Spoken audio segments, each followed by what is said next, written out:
1995आव आंनि फोरमायना जादों रेगुलार खालामो आंनि फोरमायना आं 18,000 दरमा मोनोमोन आरो 80,000 ओमफ्राय आं बर' मिडियामनि आं मास्टार नालाय बेनिखायनो आं मानसिया जेनेरेलसो फरायदोंमोन बेनिफ्राय आङो बर' मिडियाम मास्टारखायनो खुदियाफोर गासिबो अल टटेलि हिन्जावसाबाबो हौवासाबाबो आं बर' मिडियामखौसो फरायजोबदों फोरोंजोबदों बर' मिडियामखौसो फोरोंजोबदों बेनिखायनो आंनि बर' मिडियामाव फोरोंनायाबो गासिबो गावसिनि थाखाय साक्सेसफुल जाजोब्बाय बेनिफ्राय बिसोरो BA pass M A pass MCA pass जाबाय बेनिफ्राय दा आंनि फुलकेसर उन्दैया दा डक्टर पिएइचडि कर्सआव बटानि लाइनाव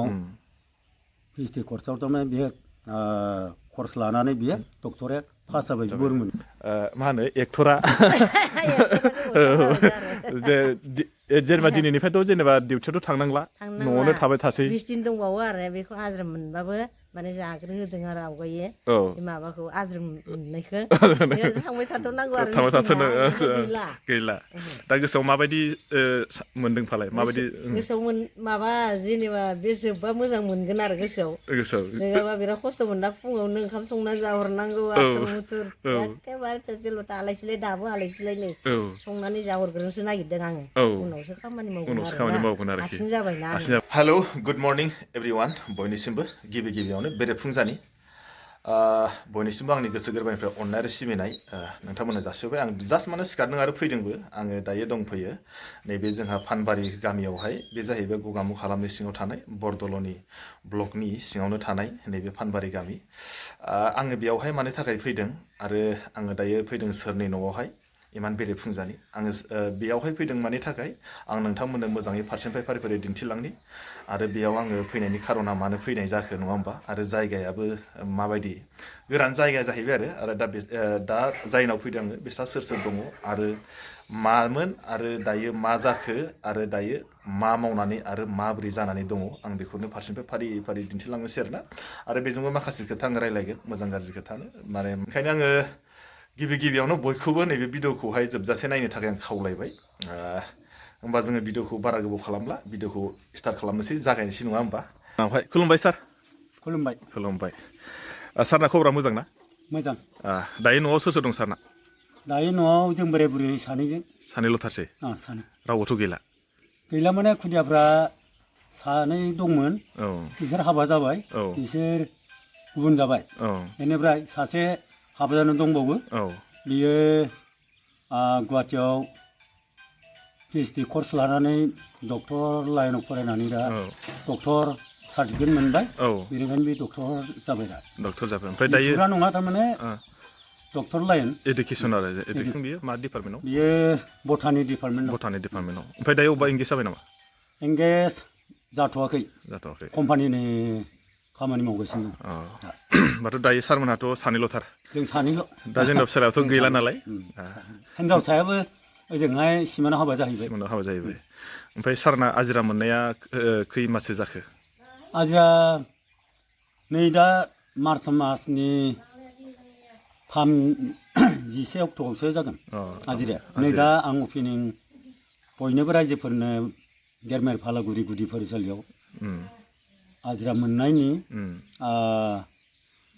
मास्टार केन्द्रखौबो आरो रायजोफोरखौबो जाहोखाबाय दाख्लै सुनिबारै 7 थारिखै जाहोदों बेनिफ्राय नै दा थांनाय देवबारैनो फानबारियावबो खायजामाथि फानबारिजों गासैबो रायजोफोरखौ लिंहरनानै आं जाहोजोबदोंमोन 72आवमोन बेनिफ्राय दा बिनि मावनानै मालाया किर'ना मावदोंमोन बेनिफ्राय मावनानै बियो मावनाय माबायाव आं माबाहैबाय लेङाइ फौज हिसाबै थाहैबाय बेनिफ्राय प्राइभेट सालायनानै आं 87 इयार्सनिफ्राय 1987 इयार्सनिफ्राय आङो हाबजेनहैदों बेयाव बेनिफ्राय हाबनानै 1995आव आंनि फोरमायना जादों रेगुलार खालामो आंनि फोरमायना नन प्लेन खालामो माबायाखै आं 18,000 दरमा मोनोमोन आरो 80,000 ओमफ्राय लास्ट 18,000 दरमा लास्ट जेनेबा गोदो जोङो खाजियामाथिनिफ्राय फोरोंनाय समाव बेयाव जोङो फोरोंनाया सरकारा इसिबां मानि जोंखौ हेरेसमेन्ट होआखैमोन बेनिखायनो जोङो सरासनस्रायै थारमाने जोङो बबावबाफोर थांनायफ्राव एसे स्कुलाव समाय थानानै जोङो एसे बेयाव फरायसाफोरखौ जोङो उमुगाव थांनो होननानै जोङो थांनो हायोमोन आरो जोङो एसेला बन्द'फोरखौ खालामनानै थांनो हायोमोन सानसे साननैया मासाव बेनिफ्राय दानिया गेरमेर फालागुरियाव थांनाय लोगो लोगो कम्पिउटारनि जुग जाबाय डिजिटेल जुग जाबाय बेनिखायनो जोङो जेरावबो थांनो हाला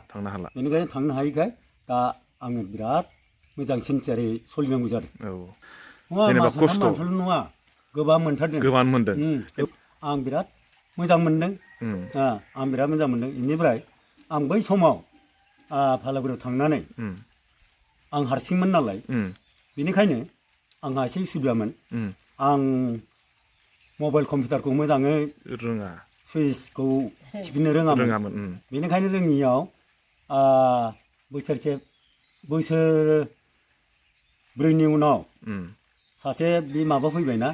क'क्राझारनि गसाइगावनि टेटनि सोमदोन मुसाहारि फैबाय बेनिखायनो आं जेखौबो जेनासै आरो बिदिनो आं खामानिखौ मावजोब्बाय गथ'फोरखौ माबे मिडियामाव फोरोंजोबदों आं बर' मिडियामनि आं मास्टार नालाय बेनिखायनो आं मानसिया जेनेरेलावसो फरायदोंमोन बेनिफ्राय आङो बर' मिडियाम मास्टारखायनो खुदियाफोर गासिबो अल्ट'टेलि हिन्जावसाबाबो हौवासाबाबो आं बर' मिडियामावसो फरायजोबदों फोरोंजोबदों बर' मिडियामावसो फोरोंजोबदों बेनिखायनो आंनि बर' मिडियामाव फोरोंनायाबो गासिबो गावसिनि थाखाय साक्सेसफुल जाजोब्बाय बेनिफ्राय बिसोरो BA pass MA pass MCA pass जाबाय बेनिफ्राय दा आंनि फुलकेसर उन्दैया PhD कर्सआव बटानि लाइनाव PhD कर्सआव थारमाने बियो कर्स लानानै बियो डक्टरेट पास जाबाय बर' मिडियाम किसुमानफ्रा बुंनो थाङो जे जेनेबा बर' मिडियामाव फरायबालायनो गोरों जाया साख्रि मोना बिराद मानसिफ्रा बायदिसिना बिराद कमेन्ट बुङो ना मा बुंनो सानो सारा बिदिखौहाय बियो बिदि नङा थारमाने रावा जाहैबाय मा गाव गावनि फरायसाफोरनि आरो गार्जेननो थाखा फैसा होनांगौ आरो फरायसाया मगजजोंसो बियो सुनायनाय जायो बेनिखायनो प्राइभेट स्कुल फरायनायजों आरो बर' मिडियाम फरायनायजों आरो जेनेरेल मिडियाम फरायनायजों एखे रेंकआवनो थाङो बेनिखायनो आं बुङो जे बर' मिडियाम फरायबा साख्रि मोना होनदों बेनिखायनो मोनो बर' मिडियाम फरायनाय साख्रिया मोनो बिसोरसो बांसिन मोनो गामिनिफ्राय थांनायासो मोजांसिन जायो दा मिडियामाव फरायनाया गासैबो मिडियामाव फरायनो हायो खिन्थु फरायबाबो आं दा सानो दा नोंथाङाबो आं सोंबाय नालाय आं दा सानो जोंनि बर' मिडियामाव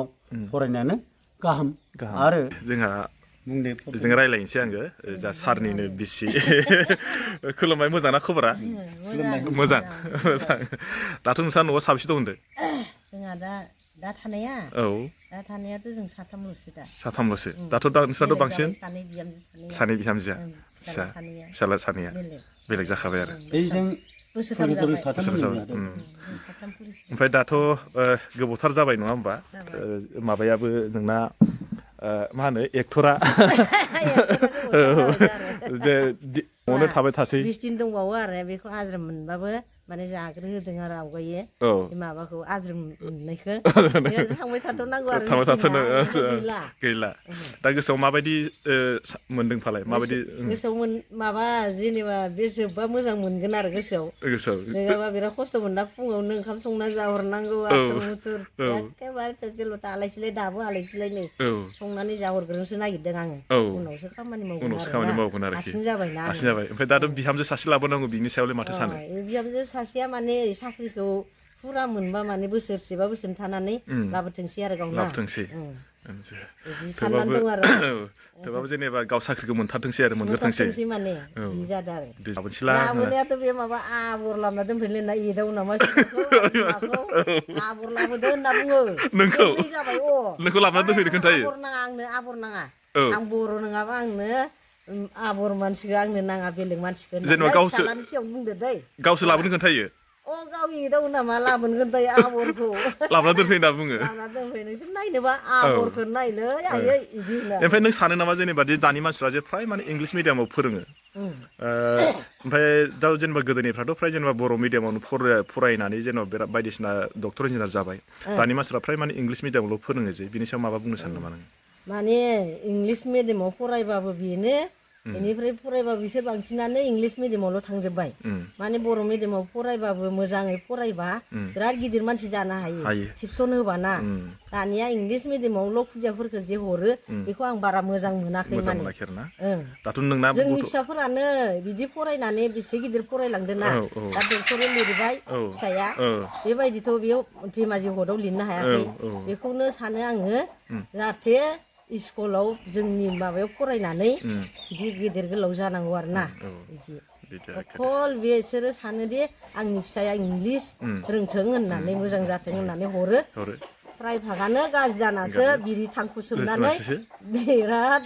बायदिसिना जालाङो बेखौ नुनो मोनदों आरो आं मा जाहैबायना आङो नैबे सारमोननावहाय फैनाया बेनो सारा माने आंखौ दाख्लै माने गावनि जेला माने रिटायार जादोंमोन सारा आंखौ बुंदोंमोन आंनि स्कुलाव थां सुनिबार खालि मा जाहैबाय माने आं बेयाव मोनसे बिदाय फोरबो लादों गासिखौबो लिंहरदों आंखौबो इनभाइट खालामदोंमोन खिन्थु टाइमनि बेलायाव आङो थांनो हायासै ओंखायनो बे खेत्रखौनो लानानै आङो सारजोंहाय मोजां गाज्रि खोथा रायलायनो फैबाय सारमोननि न'आवहाय दा नोंथांमोना सारा आरो नैबे सारनि बिसिया मा खोथा बुंखो आरो सारमोनहा बेसे बोसोरनिफ्राय माबायदि सेक्रिफाइस खालामनानै गावनि लाइफआव बिदि फैखो दिनैसिम माने अखाबो फैबाय नै दा जों न' सिङाव थांसै अखायाबो अखासोलै ओंखायनो जोङो दायो न' सिङाव अखा हाबाय ओमफ्राय मेन खोथाया बेनो आरोना नोंथांमोनहा भिडिअखौ नायनानै माबायदि मोनखो मोजां मोनखो ना गाज्रि मोनखो नोंथांमोनहासो मिथिसिगोन जुदि मोजां मोनोब्ला नोंथांमोना कमेन्ट बक्सआव मोजाङैनो लिरनानै हरबानो जाबाय बेखौनो आं दिनैहाय नोंथांमोननोहाय ससे भिडिअ लाना फैबाय सारनि माखासे जारिमिन आरो जोंहा नैबे सारमोनहाथ' दाथ' हौवा हिनजाव सानैल' ओमफ्राय बेयावहायनो मोनसे जाथाय जाबावदोंनो आं बेखौ मोनसे पेजै भिडिअ लाना फैगोन आरो बिथांमोनावबो मोनसे बिराद गिदिर मोनसे जाथाय दङ बेखौ आङो दा मोनसे पेज लागोन बेखौबो जुदि आं रायलायोबा भिडिअ गोलाव जागोन नालाय ओंखायनो आङो बे भिडिअखौ बेयावनो आं फोजोबनोसै दायो बे मोनसे पेजखौहाय माने बिथांमोनहाव मा प्रब्लेम जादों